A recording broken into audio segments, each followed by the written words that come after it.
Salut, là je veux parler juste d'une idée comme ça. Bon, il y a certaines personnes qui en parlent, mais imaginez, il y avait YouTube Premium, donc bah, qu'il faut payer, et donc apparemment on n'aurait pas de pub, mais certaines personnes auraient YouTube Premium et il y aurait des pubs. Donc là, ça va à l'encontre de l'offre en fait de YouTube.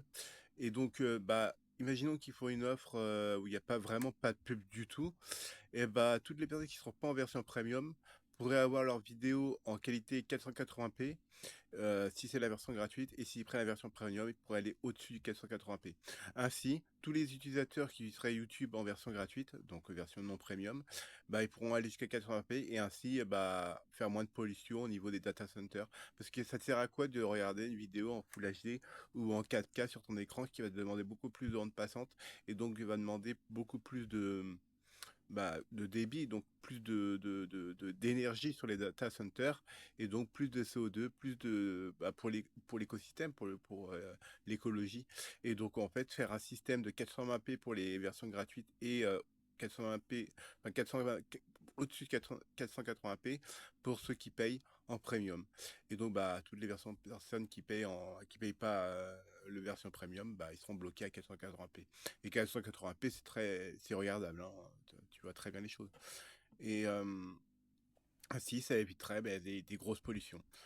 C'est comme les sites pornographiques, hein, qui ont été bloqués. Moi, je trouve que c'est une bonne chose, parce que moi, je pense que justement, les sites pornographiques devraient être payants. Et en plus de ça, que l'identité des gens devrait être euh, vérifiée, non pas pour affichage, hein, parce que tout le monde a peur de se faire ficher, machin, bidule ou quoi que ce soit, ou dire tel nom va sur tel site. Non, c'est juste que ce soit payant, de façon à au moins ça limite déjà le nombre de mineurs qui va dessus. Et en plus de ça, ça permettrait qu'il y a moins de monde qui aille dessus. Et donc moins de pollution. Parce qu'il faut savoir quand même que YouPorn, par exemple, c'est un des sites qui est le plus regardé, à plusieurs milliards de personnes se connectent sur ce site. Donc c'est un des sites les plus polluants d'Internet. Tout ce qui est pornographique, en fait, c'est ce qui est plus polluant au niveau des data centers. Donc en rendant justement tous les sites porno payants, pas forcément cher, hein, genre 1 euro par mois ou un truc comme ça, tu vois. Déjà, ça limiterait beaucoup les choses. Et en fait, certifier son compte avec une vraie carte d'identité, payer 1 euro symbolique avec une carte bleue, il vérifierait ta carte d'identité et carte bleue si c'est vraiment les mêmes noms et prénoms. Comme ça, moi, t'es sûr. Après, tu retires ta carte bleue au cas où si au cas où il y a un débit, tu te fais débiter ou un truc du genre. Donc voilà. Je fais des poudoutes.